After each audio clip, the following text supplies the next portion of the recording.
millones de ecuatorianos y ecuatorianas, hay un 60% de miserables. ¿Qué significa esto? Ecuatorianos y ecuatorianas que viven en condiciones infrahumanas de existencia. Cero educación, cero vivienda, cero salud, cero cultura.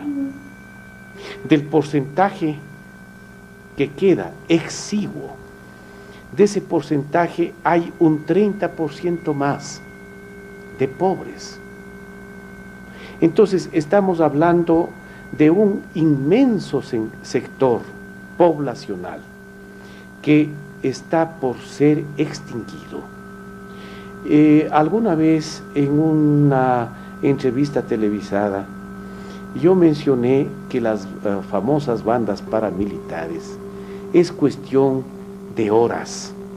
Era, por supuesto, una metáfora que yo empleaba, pero esto ocurría empezando la década de los 90, empezando la primera década del 2000. Yo me atrevo a asegurar que muy pocos meses faltan para que empiecen a exterminarse toda esa muchedumbre de ancianos, de niños, de mujeres desvalidas que pululan por las calles de las principales ciudades del país, especialmente extendiendo su mano por una limosna.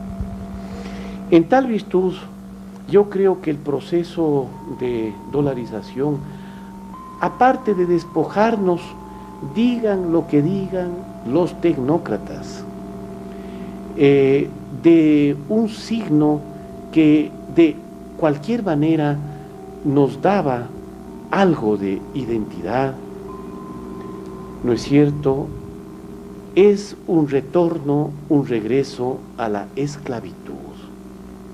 Yo creo que la diáspora, el éxodo, la salida masiva de cientos de miles de ecuatorianos y ecuatorianas en búsqueda de trabajo es un primer signo incontroversial de lo que estoy afirmando.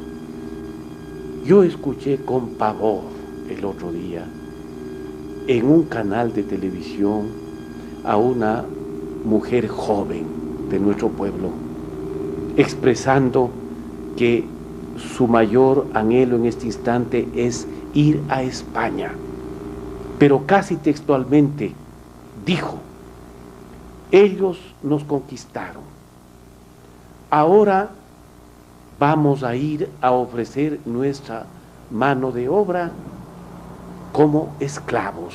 Yo estoy consciente de esto. Esto me conmovió.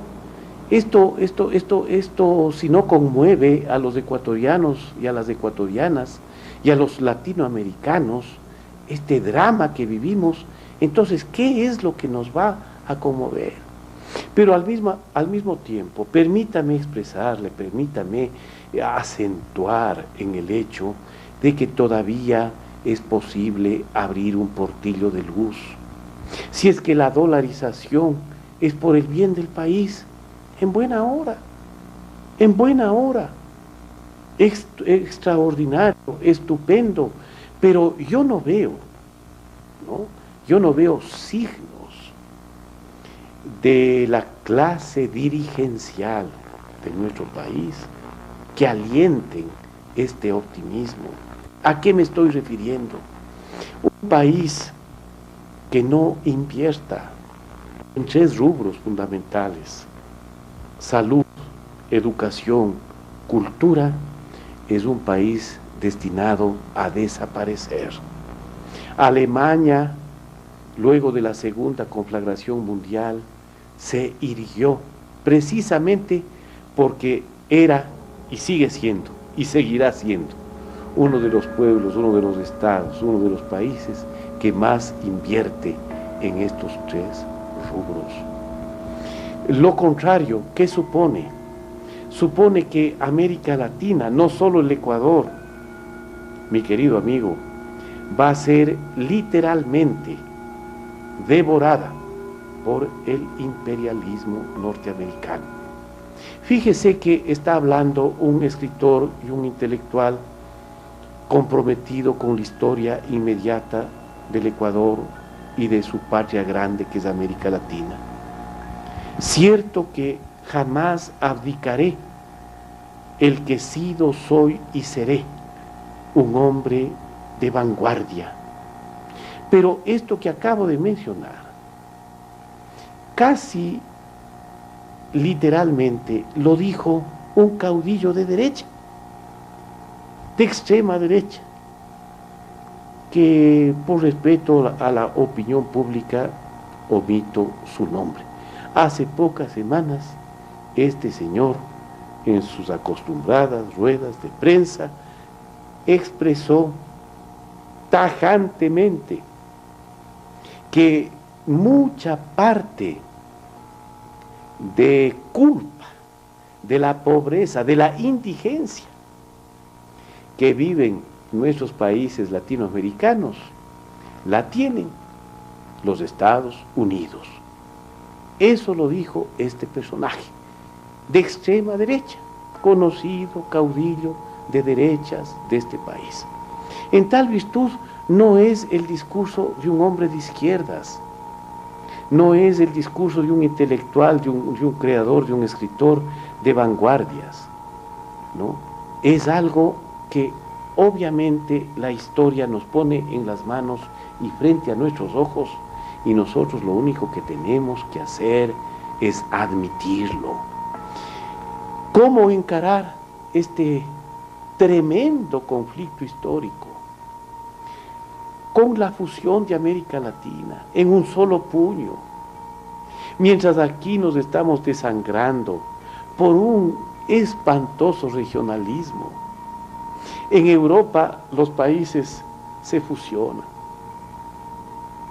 porque saben lo que va a ocurrir con la economía en la llamada mundialización o globalización, como llaman los tecnócratas.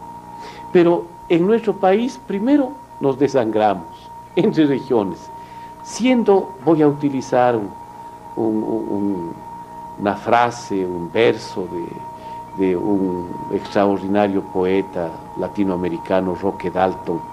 Él hablaba de que El Salvador, República del Salvador, era el pulgarcito de América Central.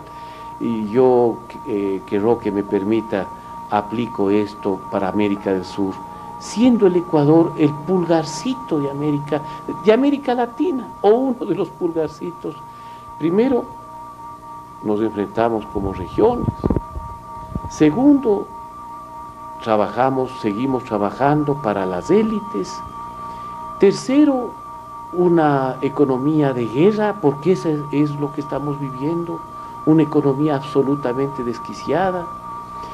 Jamás antes, mi querido amigo, jamás antes, que me perdonen los estadísticos, los economistas, los técnicos que nos han llevado también junto a otros culpables, como la mayoría de la autodenominada clase política.